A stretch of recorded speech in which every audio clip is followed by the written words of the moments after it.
Another one is harmlessness. Avihayasa, compassion.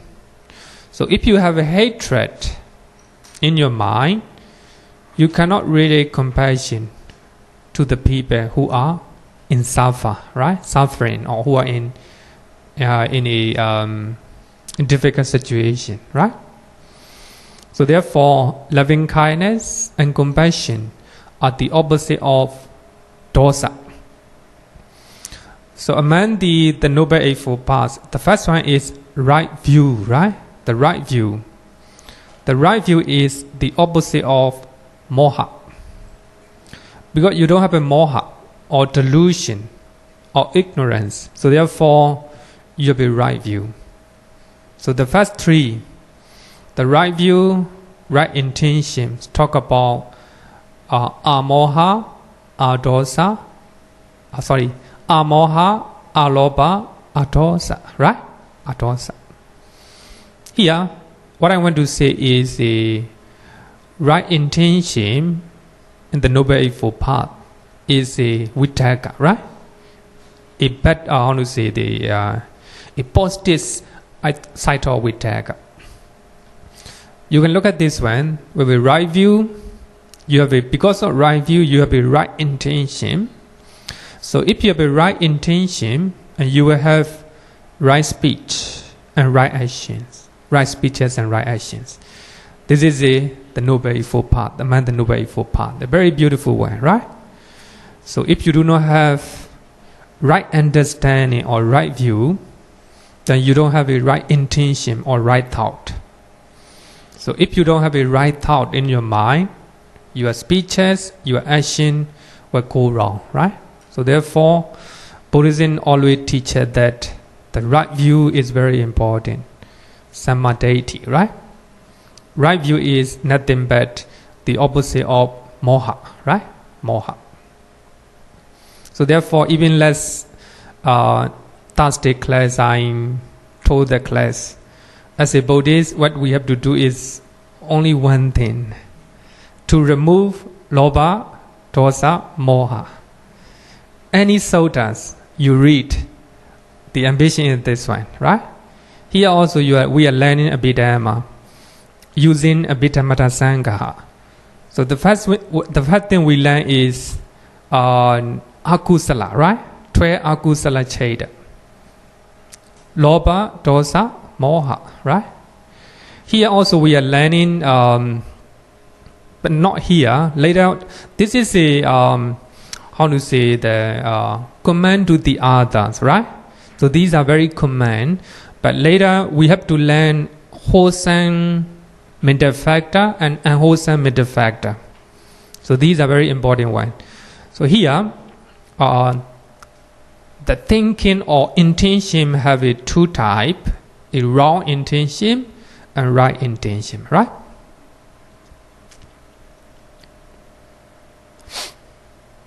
So what is different between thought and attention?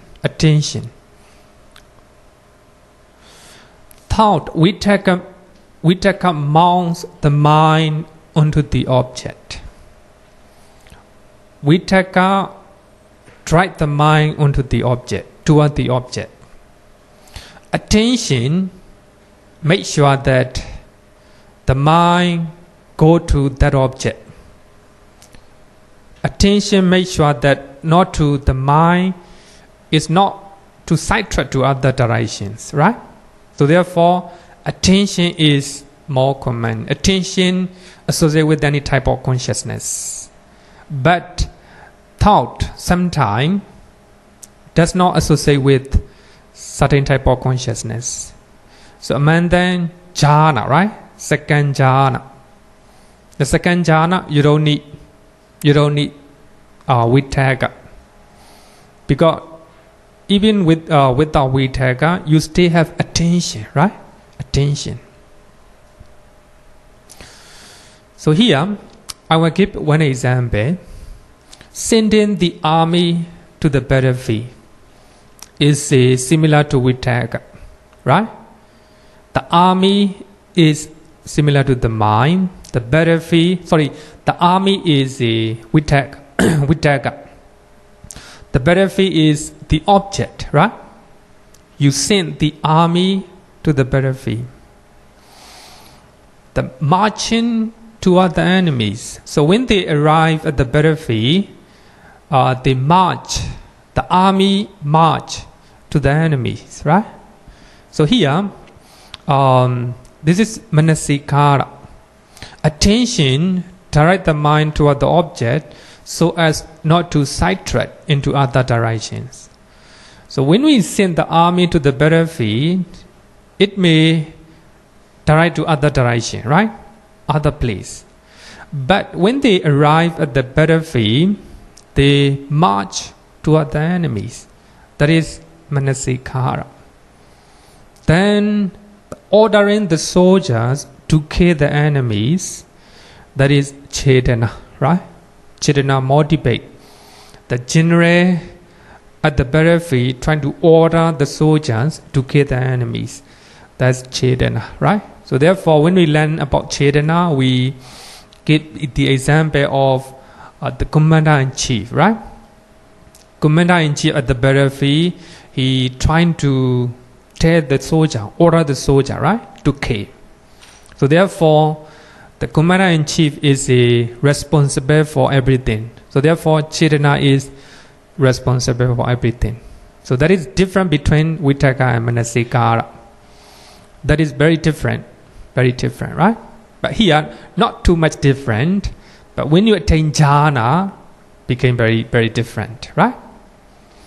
So when you are very, when you are, master in the jhana, the first jhana, you begin to notice the danger of vitakka, right? The danger of vitakka. So you trying to get rid of the vitakka.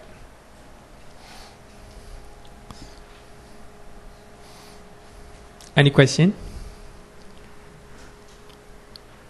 Okay. Why some commentaries say by chanting iti pisu you can get jhana? Let's chant the verse of iti pisu for some time, or months, you will reach jhana, first jhana.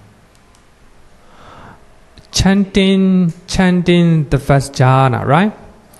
But actually the commentary mentioned that if you recollect the 9 attributes of the triple gems, the quality of the triple gems, will not achieve any attainment. Just assess concentration. Commentary said that I don't know, outside if you concentrate only one quality of the Buddha, you might attain the first jhana. Don't know, but not all the commentaries said that you cannot attain jhana when you chant, or when you not chanting, contemplating, right? Of course, by chanting you can contemplate your soul. By contemplating the quality of the triple gem, you cannot attain any jhana. Just assess concentration. Uddhacca samadhi. The reason is the quality of the triple gems are so many, right? So the mind cannot control many objects. Another one is another two reasons. So the first reason is we have so many qualities. So you cannot control, right? You cannot focus many objects. And another one is the quality of triple gems are very, very deep, right? Just like you cannot stand on the ocean. So therefore, when you are contemplating the quality of triple gem, you cannot attain any jhana. Just assess concentration or door to the jhana. Only door. You cannot open the door. Just standing at the door. The commentary said like this. I don't know actually, but of course, if you just focus on the sound, right? It will be supporting factor to attain jhana, right? Okay, let's go to the next one. Examination, vicara. Vicāra is a sustained application of the mind on the object. It keeps the mind, the continuous exercise on the objects in a way of examining. So now you are listening what I am explaining, right? That you bring your mind, what I am explaining, the object of my voice, right? Then you keep on exercise what Bhante is talking, what I am talking. That is vicāra. So you bring your mind to the object, the song is vitakka. But you examine, right? You examine what is it. That is vicāra. Continuous exercise on the object, right? On the object. So when you are practicing breathing meditation, right? Breathing in, breathing out, breathing in, breathing out. So your mind might go many places, here and there, right? Then you bring back your mind to the in-breath and breathing. Breathing is your object. The bringing the mind to the object is vitakka. Then later on, your mind, your concentration, you can focus on your breathing. Then when you breathe in long, you know that you're breathing long. When you breathe in short, you know that your breathing is short, right? So that is vicāra level. Examining, right? Examining. So when your mind is going here and there, you cannot examine, right? You have to bring back your mind to the breathing, the object. That's vitakka. So when concentration is deeper and deeper, you are able to examine the breathing. What is breathing look like? Is it soft, or it is rapid, or it is short or long, right? It is cold or hot, like this. You're trying to examine. That is vicāra. Vicāra take the mind to the object. Vitakka take the mind to the object. Put the mind on the object. That's vitakka.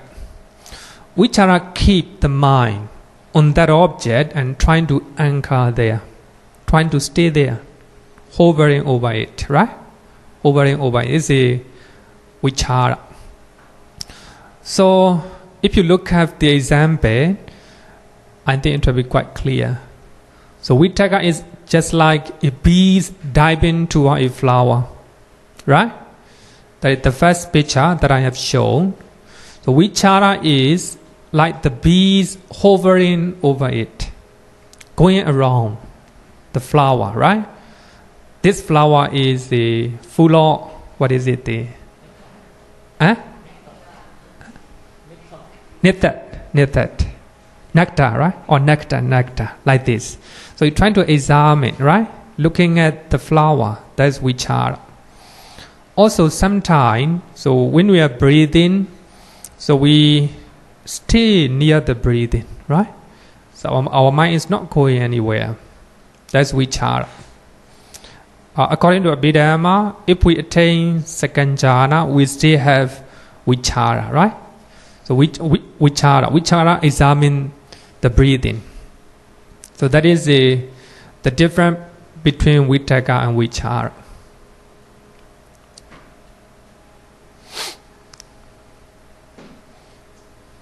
I think not difficult, right?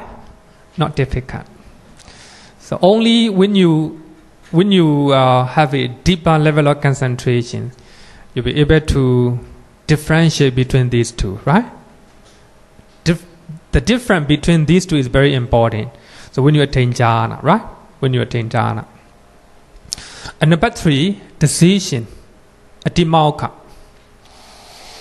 So the word adhimokkha literally means the releasing of the mind onto the object, or freeing the mind onto the object, dropping the mind onto the object, right? So when you, it is translated as a decision.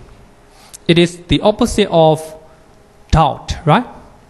So when you have a doubt, you do not know what it is, right? So only your decision, you know, this is the human being, this is the dog, like this, right? So you have a decision. So therefore, decision does not associate with the doubt. It decides what the object is. Making decision to do either good or bad deed is adhimokkha. So owing to its unshakable nature, it is compared as a firm stone pillar. So when you see the object, then you have decision in your mind. Then only you know what is it, right? Then you know that it's just like a firm stone pillar. It cannot be moved, right? It cannot be moved. So therefore, it is a decision, adhimokkha. According to Abhidhamma, the blind faith also considered as a adhimokkha. Here, according to Abhidhamma, we have a faith, right? Faith associated only with the wholesome consciousness. So actually, when we talk about blind faith, that is a adhimokkha, right? Adhimokkha. So there are two general items. We don't need to explain too much, right? Next one is energy or effect. I think you know this one. Energetic mental effort to do something. So this way, it will support all associated mental factor not to collapse. So energy, we need energy, right? To stand. We need energy to sit down. Just like that. So we need energy to do something. So it will support all the associated mental factors not to collapse. It's compared as a supporting timber that reinforces the old house not to collapse. It's direct enemy of laziness. In the quite clear. And the mental fact, in the mind process, so our mind is not, we don't have energy, though we have a bhavanga, right? The napta bhavanga, mind adverting. The mind or switch open, right? The mind is not powerful enough. The unconsciousness, not powerful enough. Still weak. Then receiving, investigating, even receiving, not powerful enough. But only after determining, associate with vīriya. Right? So only at the point of determining the object, the mind became energetic. So I think when we learn about how many how many chandas does vīriya associate with, so we will know it. So only vīriya associate only 73 type of consciousness, right? So when we learn this one, we will know it. So the mind became powerful enough. So when we determine the object, right? So that is the energy, mental energy, right? Mental energy. Next one is Zest or pīti. So we have explained in the jhana as well, right? Pīti is a joy or a delight in the object. The object can be good or bad, right? It generates a pleasurable interest in the object. Only you have a joy in the object, then you have an interest, right? So actually, pīti is sometimes translated as a pleasurable interest. So you come to class because you find it pīti here, right? Without pīti, you cannot come. You have not only interest, but also you delight to do it. That is the power of pīti, right? Pīti. So it joins in the object. So when pīti is present in the mind, it refreshes the mind and body. If you don't have pīti, your mind and body is not fresh, right? So therefore, pīti is very important. Wherever you do, we need pīti. So therefore, when we attain third jhana, right, together with the pīti, so because of this pīti, we are able to sit down for many hours, right? So when you meditate, it can be a hindrance to go to higher level of spiritual achievement. 3 years ago, I met with one of the students. Actually, I think that he have a very deep level of meditation, and he might even get some jhana, because he sit down for 2 hours. For him, 2 hours is very short. Sit down and get up, just like that. But he said that he asked question. So he have a lot of joy, a lot of pleasure in his meditation. Actually, when I teach the 4th jhana and the 5th jhana in the Abhidhamma, so as you know, when we want to attain the 5th jhana, so we have to drop pīti, right? If you still have attachment to the pīti, you cannot attain the 4th jhana, the 5th jhana, right? So therefore, sometimes a pīti can be a hindrance to go to higher level of spiritual achievement. So therefore, some people have a pīti or joy in meditation, right? So they enjoy meditation. For them, they have a lot of pīti in their meditation because they find enjoyment there. So if they have attachment to those experiences, especially a joy in the meditation, they cannot go to next level. So therefore, pīti is one of the hindrance of insight meditation, a defilement of insight meditation in higher level, right? So when the basic level, of course, we need a lot of pīti. Only with a pīti, then you'll be able to do for a long time, right? For a long time. But in a higher level, so if you just stick to join in the objects, you cannot let go, right? You cannot go to next level. Just like that, so that pīti also can be a stumbling block for future progress in our life. So suppose you're working in one company, you like it, you enjoy working there, right? Then you don't want to go next step. That joy of pīti is a stumbling block for your progress. So at the basic level, of course, we need a lot of pīti, a lot of joy in the object. But when we want to attain a higher level, especially jhana, the 4th jhana, the 5th jhana, no pīti, right?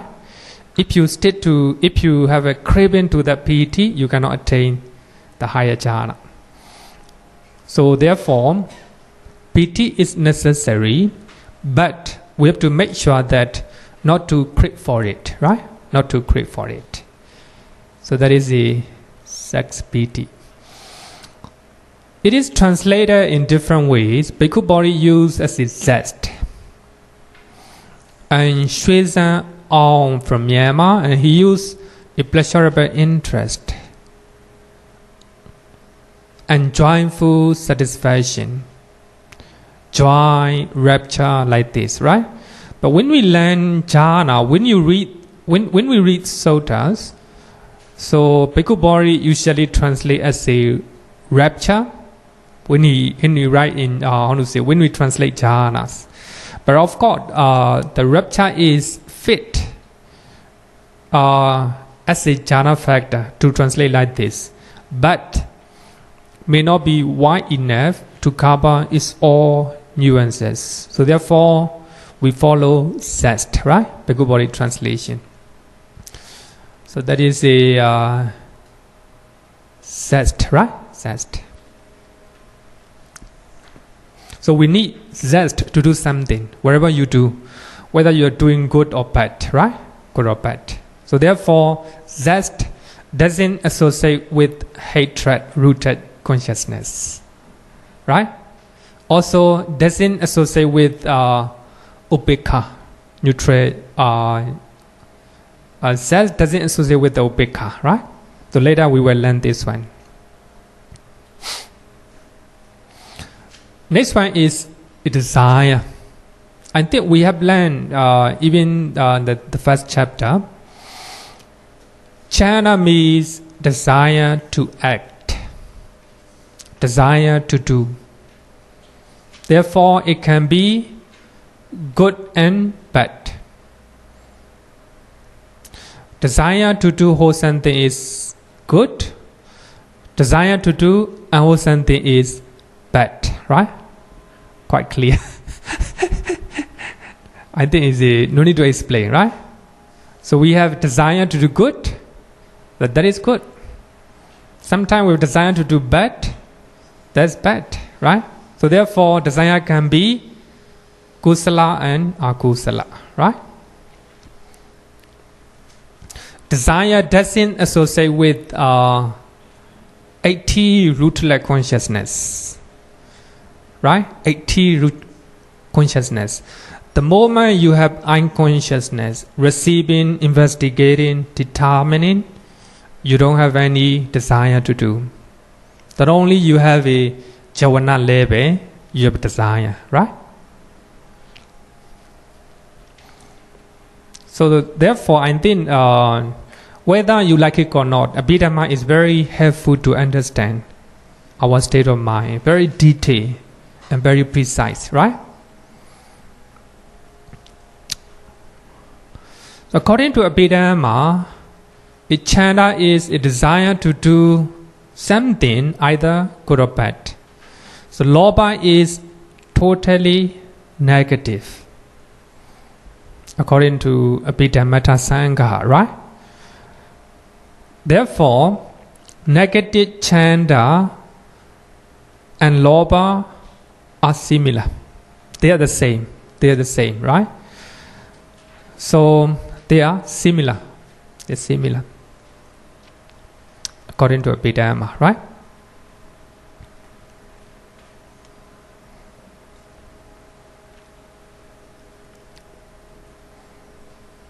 Now, up to now, we finish 6 occasions, right? 6 occasions.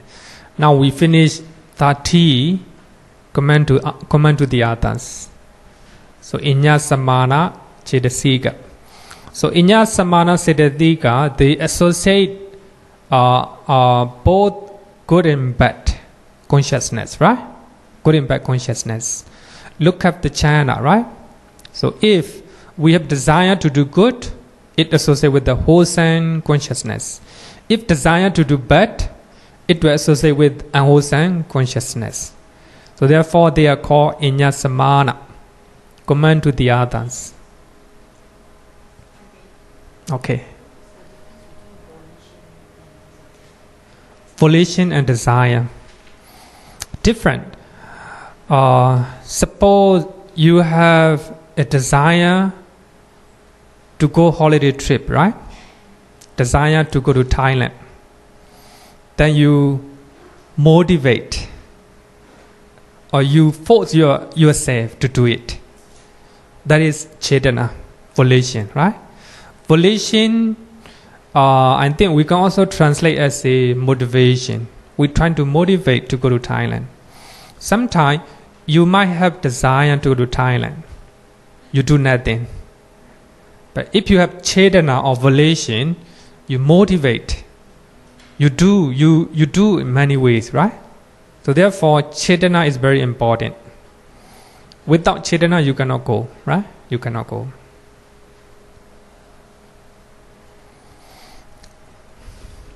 Okay, let's go to next level.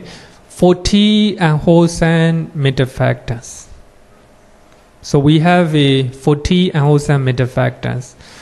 So we have 12 unwholesome chanda, right? So here 40. So there are 40 unwholesome mental factors. So they are negative mental states and emotions that create negative effects in our day-to-day life. We have a lot of bad consequences in our day-to-day life. That means we have a lot of negative emotions in our mind, right? It's reflection of negative mental state, right? Number 1, delusion or ignorance. Number 2, shamelessness, ahirika. Number 3, fearlessness of wrong-doing, anottappa. Number 4, restlessness, uddhacca. So as you know,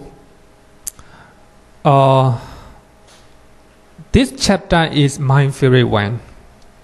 The reason is that by studying mental factors, we understand our state of mind. We understand psychology of the people. If you really study well,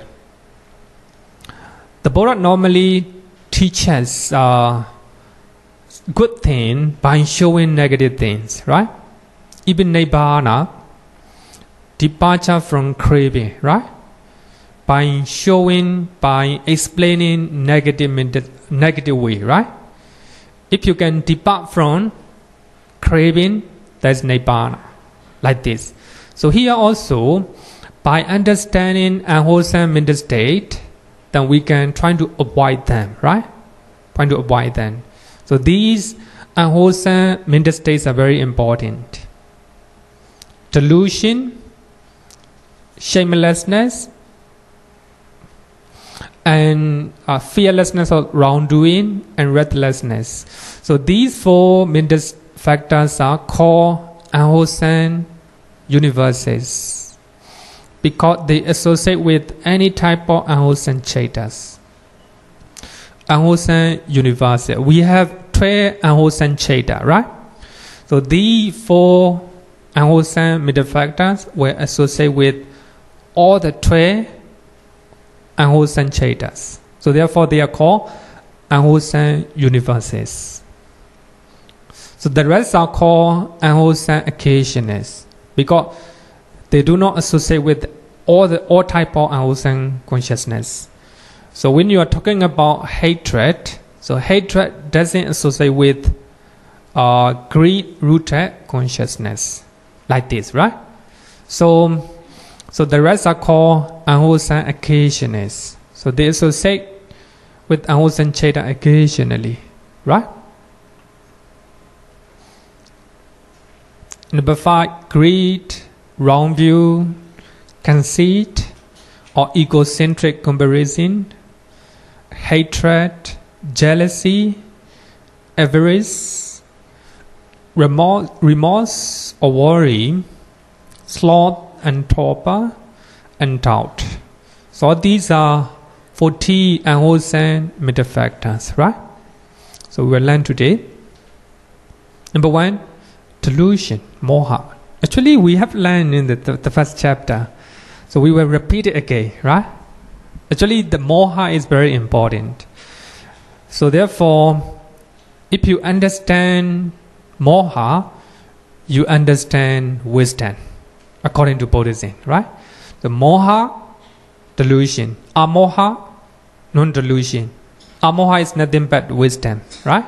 Or panya in Buddhism. So the word moha derived from the root moha. So like in monshati, so that means to bewilder or to confuse.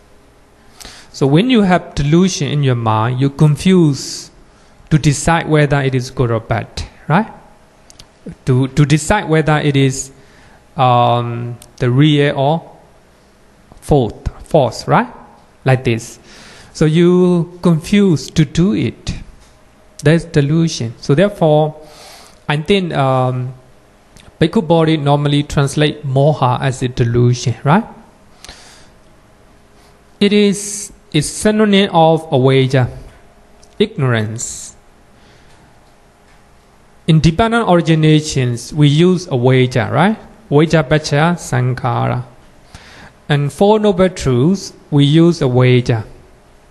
And many so that the Buddha very often use avijja. The importance of wisdom, right? So avijja comes from the root art and wheat, which means not knowing or not understanding. Not knowing the things in their true natures, right? So therefore, moha and avijja are the same, but different definitions, right?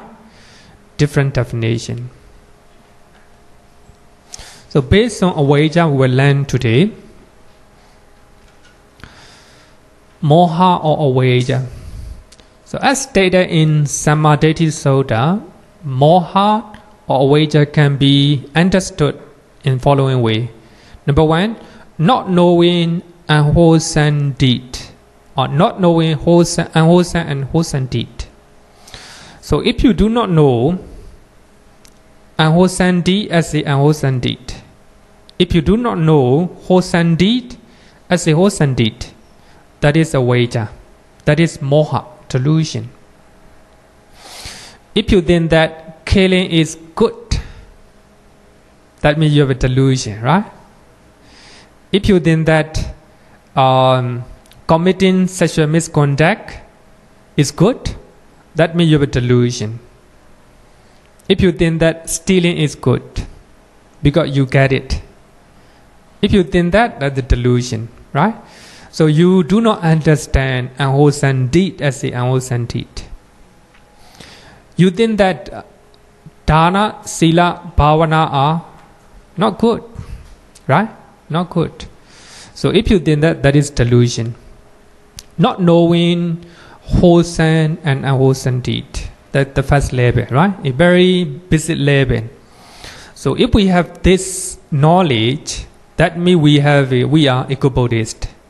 Eco-Buddhist.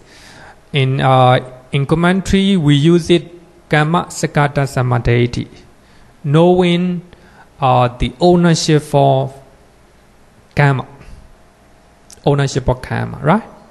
That is the Kamma Sakata Samadhi. And number two level is higher, not knowing the root of unwholesome and wholesome deed. So if you do not understand lobha, dosa, moha, that means you have a ignorance. Lobha, moha, right? If you know that if delusion arises in your mind, you know it, right? That means in your mind you don't have a delusion. Knowing the root of unwholesome and wholesome deed. Sometimes, if we are doing unwholesome deed, we know that it arises out of anger, right? It arises out of greed, out of delusion. We know it. So that means you don't have a moha, right? By that time. Mostly we do not know. Not knowing the root of unwholesome and wholesome deed. It's more difficult, right? More difficult. And next one is not knowing Four Noble Truths. It's a higher. So if you read this level, you are advanced Buddhist. Not eco-Buddhist. Very advanced, right? If you reach this level, I think you can able to, bear all the difficulty in your life. Because you know what is it, right? Four Noble Truths. Is higher. If you have this level, number one level, when you really encounter with the difficulty in your life, you cannot stand, right? You cannot bear it.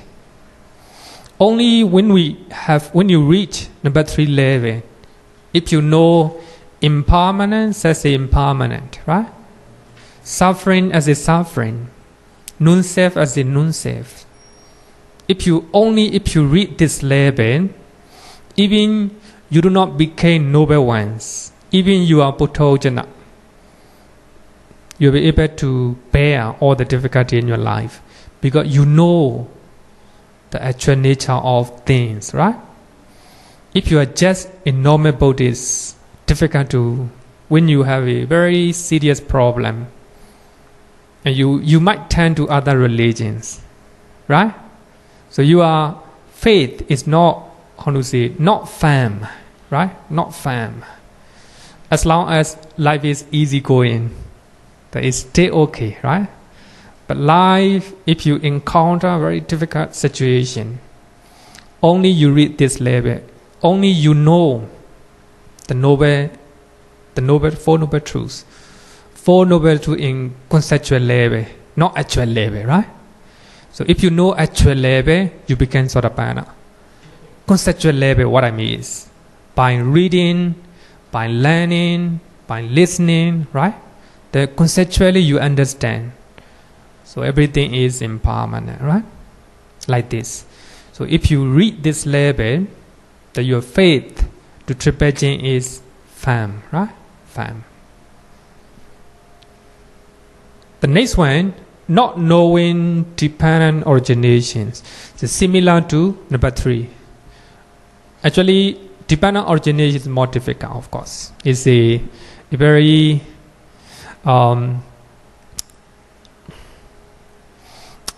dependent origination and Four Noble Truths are not different, right? Not different, the same. So actually, I have explained in my Sutta class. So dependent origination means we have 2 methods, right? Arising and cessation method. So arising method talk about Second Noble Truth. The cessation method talk about the Third Noble Truth, right? So therefore, Four Noble Truths and dependent originations are not the same, not different, not different. So if you know, number 1, unwholesome deed as the unwholesome deed, that means you don't have moha. If you think that unwholesome deed as the wholesome one, that means you have moha, right?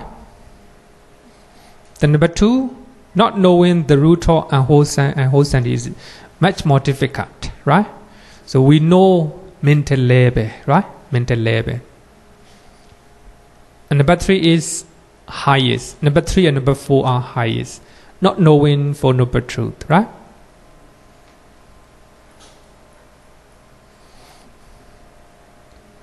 Moha means you confuse, right?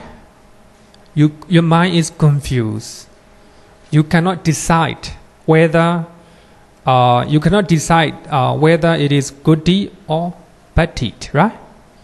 You cannot decide the nature of phenomena. So that is moha.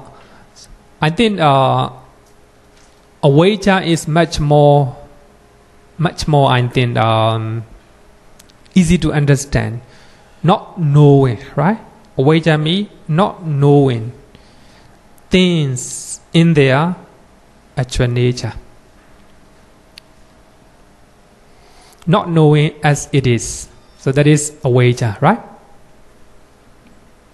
Different level of moha. Any question? Okay.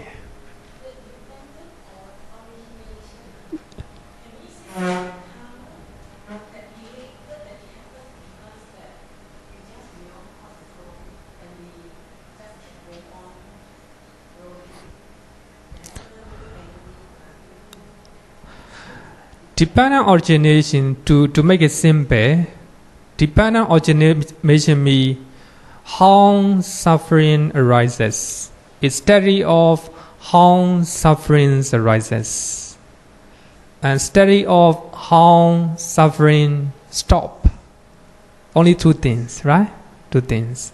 Of course, the karma theory is one of them.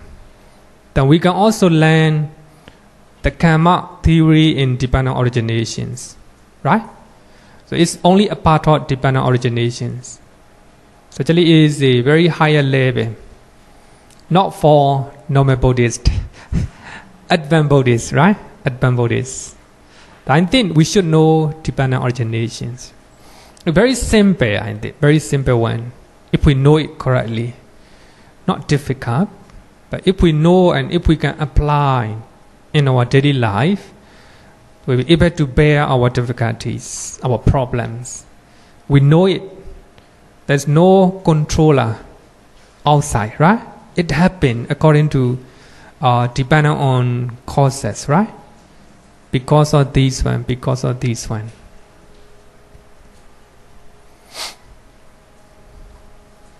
So therefore, many scholars always pinpoint, highlight the importance of Nibbāna origination by showing that there is no any creator that create our suffering, that create our happiness. No one is created. Nothing is created. We created ourselves, right? We created our suffering. We created our happiness, right? So that is the core point of Nibbāna originations. So when you read Visuddhimagga, you will know it. There's no creator God that create your suffering or your happiness. You created yourself, right? Like this.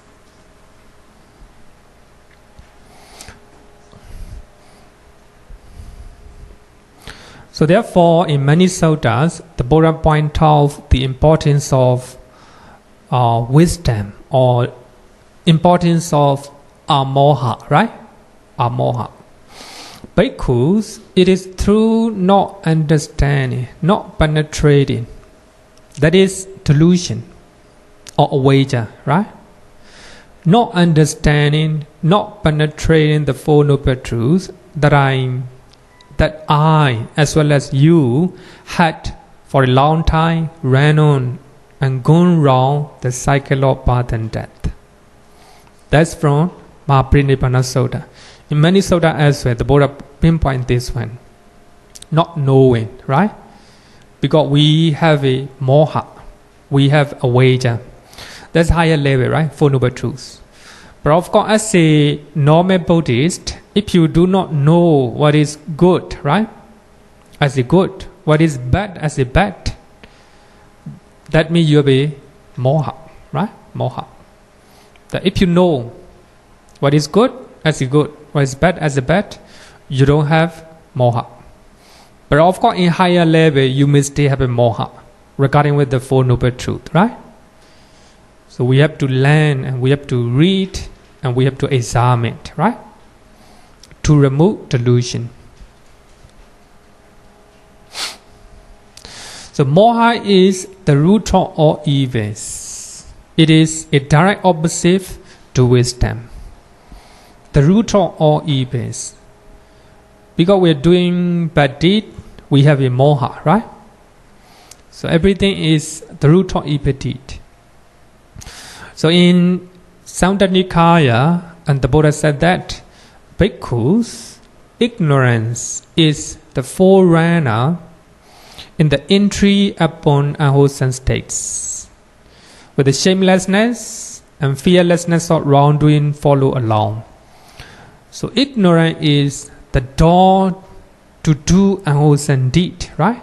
Because we have ignorance, we do not know. So therefore we do unwholesome deed. So therefore it is the entry upon the unwholesome state. Together with ignorance, together with the moha, we have shamelessness, ahirika. We have fearlessness of wrongdoing, anottappa, following along. For an unwise person, immersed in ignorance, so they have wrong view, right? Wrong view spring up. Because of avijja, we have a wrong view, meditated. For one of wrong view, a wrong intention spring up. If we have a wrong view, and wrong intention will spring up, right? So if we have a wrong view, we have a wrong speeches, wrong action, wrong livelihood, wrong effort, wrong mindfulness. For one of wrong mindfulness, wrong concentration spring up, right? So therefore, not knowing, avijja, or delusion, moha, is the entry upon unwholesome deed, right? The door to unwholesome deed. So based on ignorance, we have a wrong view. Based on that, wrong intention. Based on that, wrong speed, wrong action, wrong life, everything, right? So therefore, delusion is very important. The root of all evil, right? The root of all evil.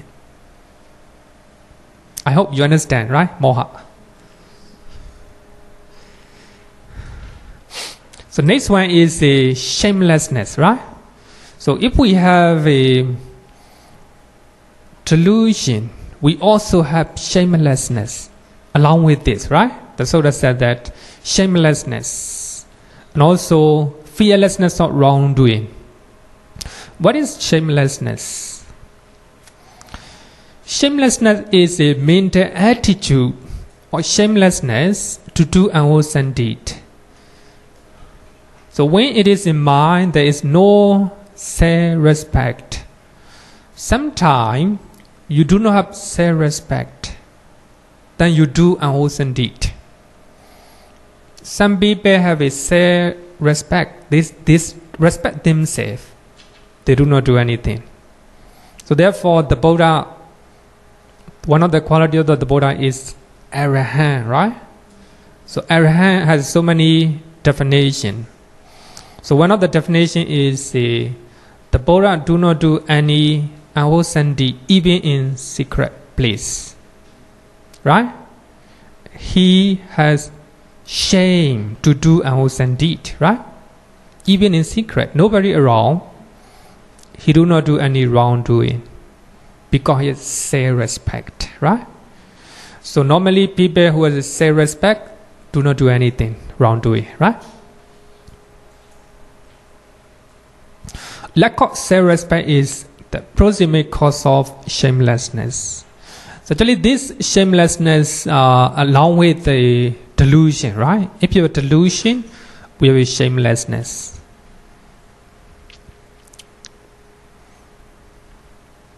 That's very important, I think, right? Very important one. The next one is the fearlessness of wrongdoing. Normally, these two are together.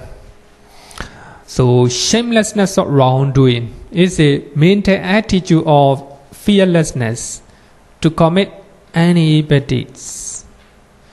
So the difference is no respect for others.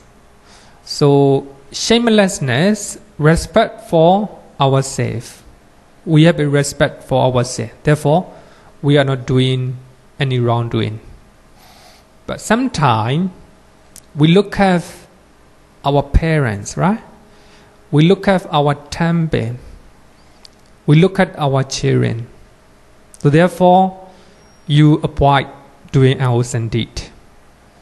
That is fearlessness of wrongdoing. You respect for others, right?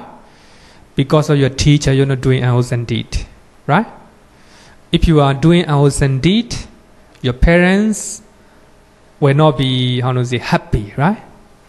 Your children will not be happy. Because of that, you're not doing unwholesome deed. So the difference between these two is a shamelessness, respect for ourselves. Fearlessness, respect for others. And also, your fear of consequences of evil deed. Therefore, you're not doing. That is uddhacca. It's not anottappa. Uddhacca, right? Uddhacca. No respect for others. No fear of consequences of evil deed. Therefore, you do it, right? You do it. You dare to do it. Some people bare faces, telling lie, right? And stealing. So they do not have they are not afraid of consequences, right? Consequences. Some people are afraid to go to jail. So therefore they avoid doing unwholesome deed. So they don't have this one, fearlessness of wrongdoing, right? Some people are not afraid to do unwholesome deed, to kill other people, to steal, right? Then they go to jail. Because they have this one, fearlessness of wrong-doing, right? They do not have any respect to others. No concentration, right? Concentration at all.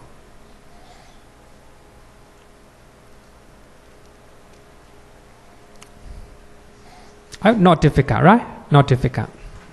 I think it is very important. These two qualities are very important. Later you will know it, right? We call it the opposite of these two is a moral shame, right? You have a moral shame to do unwholesome deed. That's a good quality. So you have fearlessness, right? Fear. You have fear to do unwholesome deed. That is a good thing, right? Good things. So, number 4, restlessness, uddhacca. Restlessness, uddhacca. So it makes the mind unsteady. And wind, as wind makes the flag ripple. So the wind, if the wind blows, the flag is wavering, right? Just like that. Because of a lot of objects, our mind is not stable, moving here and there, right? That is restlessness, uddhacca. If it is in our mind, we cannot see the object clearly. If the screen is only shaking, you cannot see the what, right? If my hand is shaking, you cannot see what is in my hand, right? Just like that. If we have a restlessness, if we are restless, we cannot see everything very clearly. It is the opposite of samadhi. So therefore, we need to meditate to have a stable mind. The very first attempt of meditation is to reduce the amount of restlessness, right? Then you cultivate concentration through mindfulness. That if your mind is concentrated, you reduce the amount of restlessness, right? That your mind is getting stable and still. Then you can see the object very clearly, right? So that therefore, restlessness is an opposite of samadhi. So if we can reduce the amount of uddhacca, then we can see the object very clearly. So if you can see the object very clearly, you know what is it, right? You know what is it. So that is the restlessness. Any question? No question, right? So these 4 are called unwholesome universes because they associate with any unwholesome consciousness, right? Consciousness. That means if you have unwholesome consciousness, so you have a 4, right? These 4.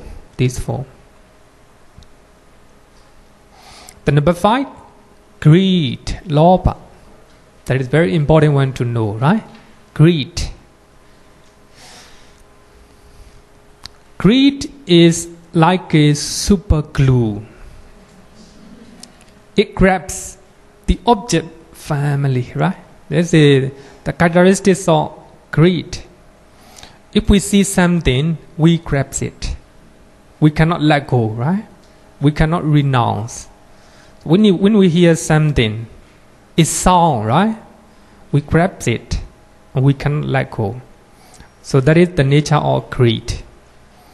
And when we eat something, we cannot renounce it, right? Cannot let go. It grabs or cling to it, right? It's the nature of lobha.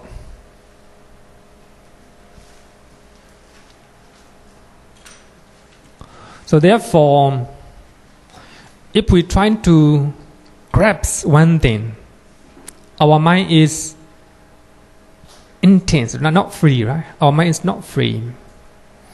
When we let go, our mind is very free, right? Very free. So therefore, lobha, to know about the nature of lobha is very important. We have been learning the nature of lobha for a long time, right? For a long time.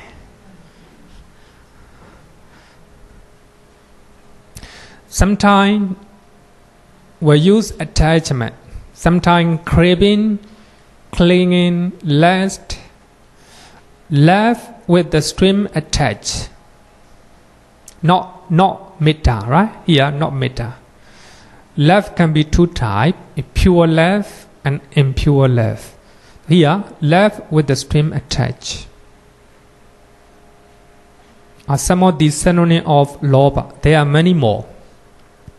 So negative desire can also be called lobha, right?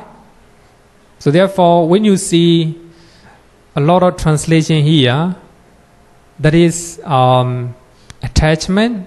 Sometimes we translate lobha as the attachment, right? Craving, clinging, like this, right?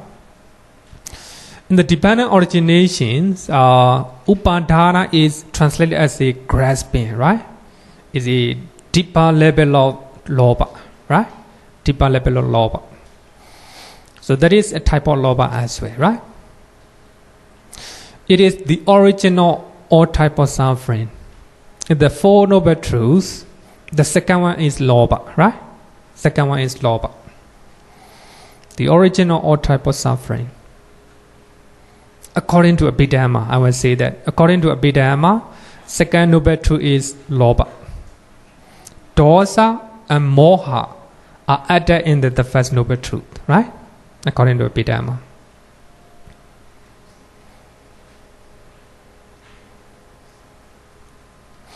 So we have different stages of craving, different stages of lobha.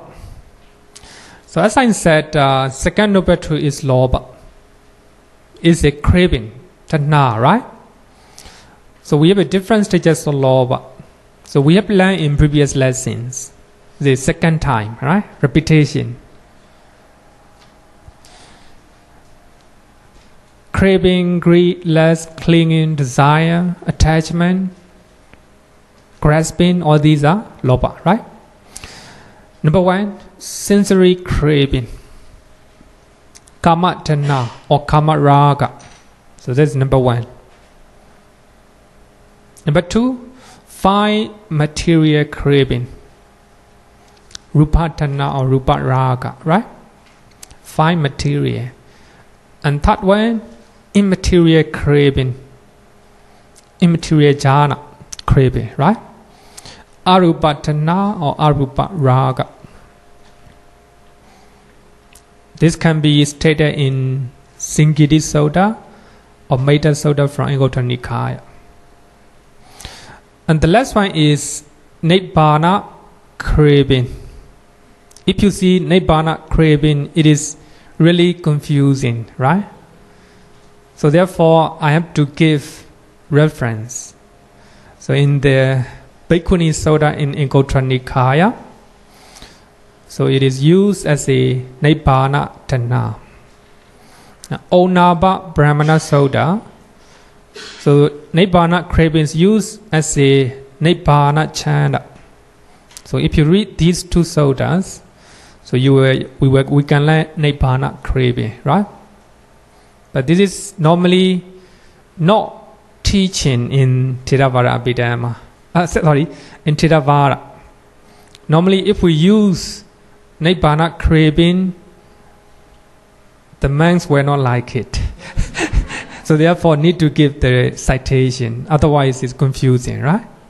So anyway, according to these two suttas, we also have a Nibbāna craving, right? If you look at this one, even you look at number two, five material craving, you crave for rupa jhana. It's really good, right? It's really good. If we look at from the bottom, it's good. Why not? Immaterial craving, much more better, right? Nibbāna craving, the best, right? Why not? We crave for Nibbāna what we try, right? and we practice, then we attain Nibbāna, right? So these are different stages of craving. This is in accordance with the suttas, right? Sensory craving, fine material craving, and immaterial craving, right? So we have a different level of craving, Nibbāna craving. The number one, sensory craving. So we have craving and greed connected with the senses. So as you know, we have six senses, right? Eye, ear, nose, tongue, body, and the mind, right? The mind. So we have craving based on those senses. So that is called sensory craving. So this craving can be divided into two. Number one, sensory craving in misconduct level, duccharita. Sensory craving in misconduct level.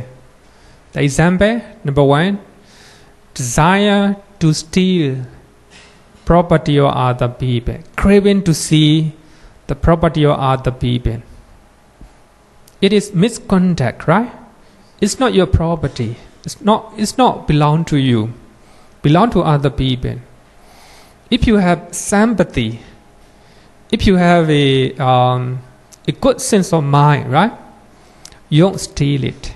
It's misconduct. It's craving regarding with the senses.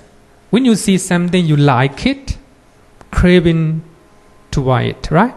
Craving to it. Then you trying to steal the property of other people. That is craving in misconduct level, right? Another example, desire to commit sexual misconduct. So you have a desire to commit sexual misconduct. That is misconduct, right? It's misconduct.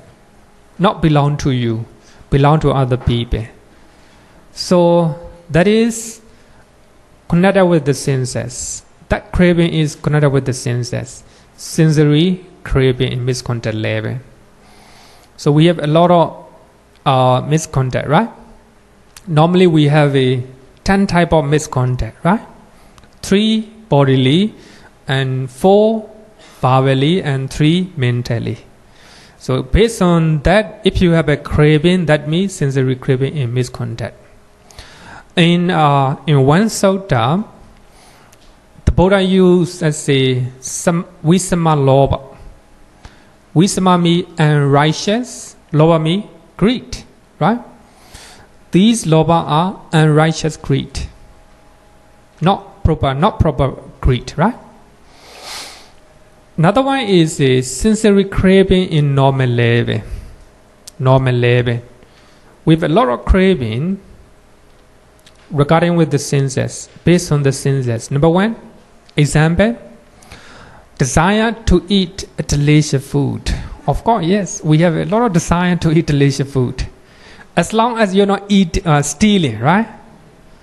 As long as that exists, you are, income, right? That's still in normal level, right? It's okay, why not? Desire to eat delicious. We are talking in normal level, not higher level, right? Normal level, it's okay, why not? If you are a good Buddhist, you can stay enjoying delicious food, right? If you want to become advanced Buddhist, you have to control it.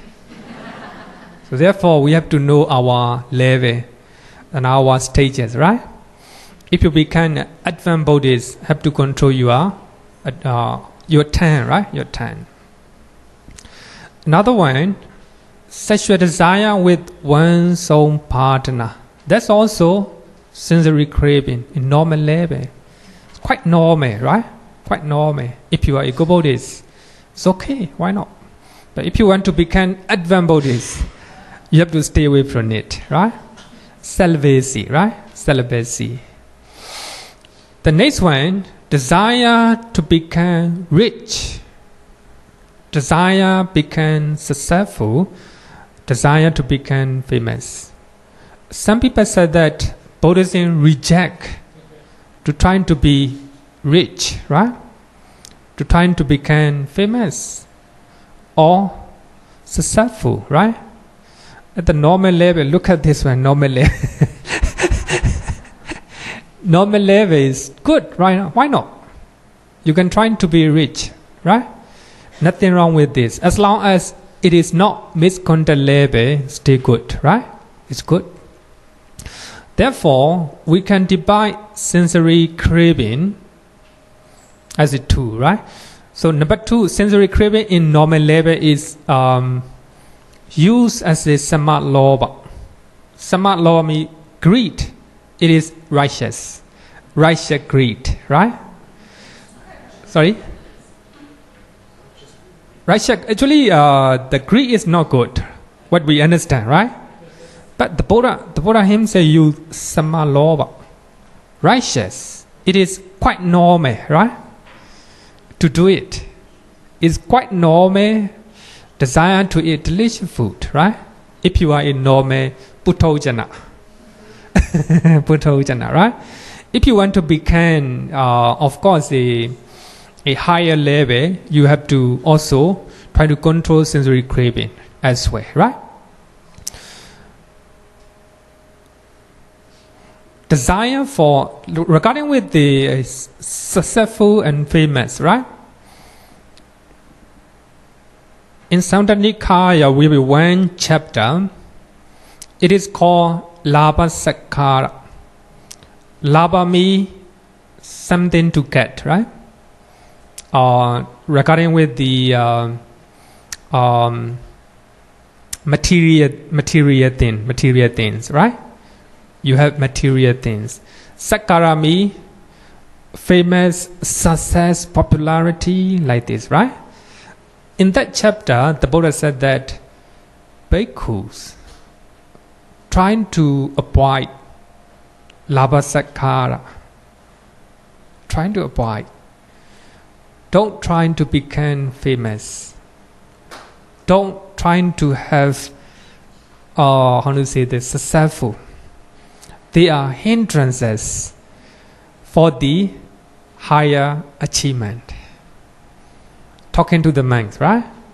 Not actually, if we talk to normal people like this teaching, people might say that Buddhism is pessimistic. It's not like that. The word is talking. It will be hindrances for higher achievement, higher attainment. In this level, sensory craving level, quite normal, right? You can try to be rich, to become successful. So we have to understand our level, right? Our level. Of course, if you do not have any desire to become rich, any desire to become successful or famous, that's good, right? That's good. Not with the laziness. Some people are lazy, right? I don't want to become rich because they're lazy. Not like this, right? So they were trying their best. The Buddha, of course, the Buddha went to many places, right? And the Buddha preached, how to say, the Buddha attracts so many people, right? Actually, his intention is out of compassion, right? To share what he knows, and people will understand his teaching. That's all, right? No desire to become famous. No desire to accumulate a lot of followers, right? So therefore, we have to understand a different level of teaching, right? Otherwise, it's confusing.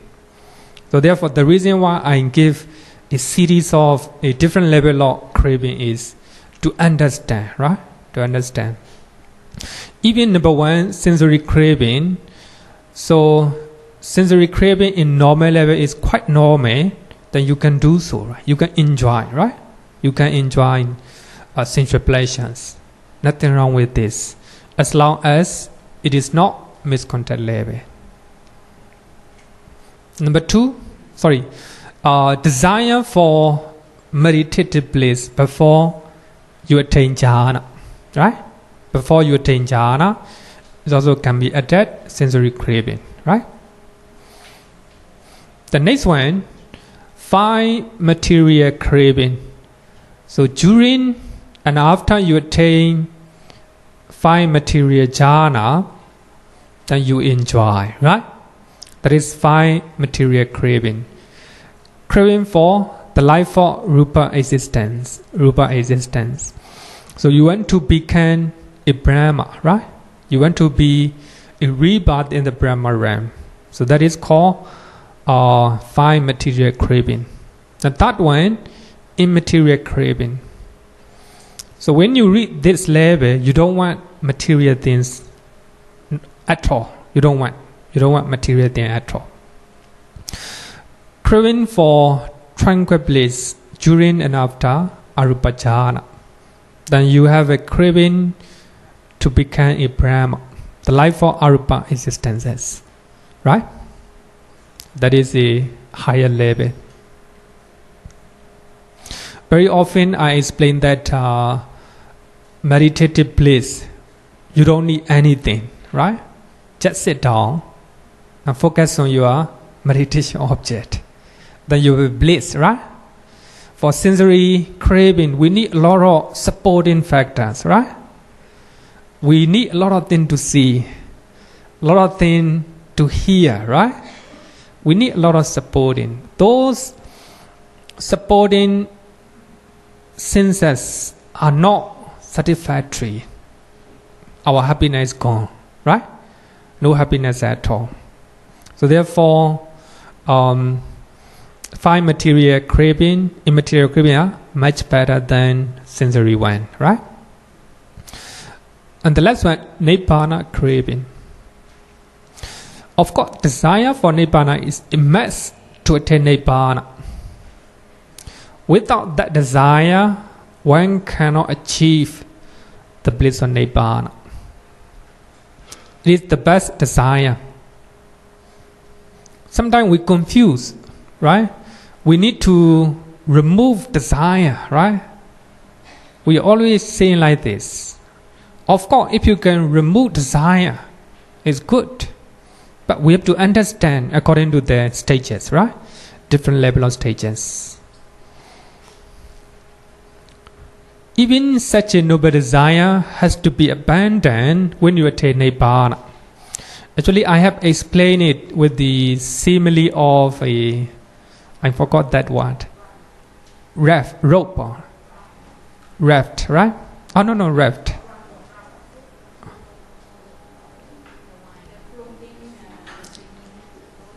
Yeah. Mr. Chin, you want to explain? I no need. I think you understand. So we have a stream, right? But this shore is very dangerous. A lot of wild enemies. Then you trying to escape. You trying to cross the other shore. The other shore is safe, right? So there is a very big tree on this shore, and you using a vine, right? A vine, then you swing your body. The later you know that you can cross the other shore by swinging your body.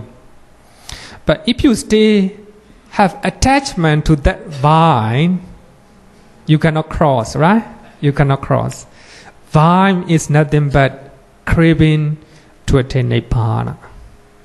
Even that very beautiful desire have to be abandoned when you attain Nibbāna, when you want to attain Nibbāna, right? So therefore, even such a noble desire has to be abandoned when attain Nibbāna. So by using that vine, then you let go that vine, then you ride the other shore. The other shore is nothing but Nibbāna, right? Nibbāna. So therefore, Venerable Ananda compares that desire with the desire to visit a park. So you have desire to visit Sentosa, right? That when you reach Sentosa, desire to visit Sentosa is subsided, no more, right? If you still have that desire, you have a, how to say, you're not happy, and you'll not be happy, right? What I want to say is a desire to attain Nibbāna, even that one have to be abandoned when you attain Nibbāna, right? So therefore, we have a question: is craving for Nibbāna bad? No, right? But yes, if we are talking in a higher level, in total view, right? If we are looking at from the Nibbāna point of view, it's also bad, right? It's also bad. So therefore, even desire have to be abandoned when attain Nibbāna. This is a Onnāpa Brahmana Sutta. You can look at this Sutta, right? If you want to know more about this one. Then another Sutta, Bhikkhuni Sutta, Venerable Ananda said that independent on craving is to be abandoned. So here, craving to attain enlightenment. So only you have a craving to attain enlightenment, you try hard. But if you become arahant, that craving is subsided. Right?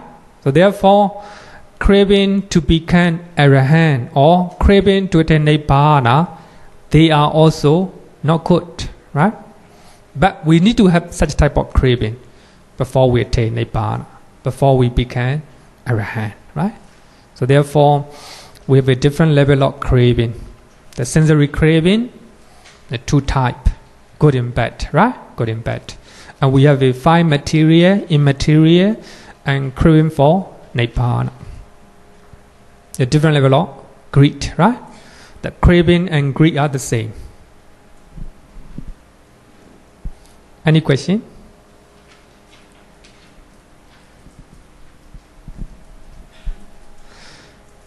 I think no question, right? Then let's close.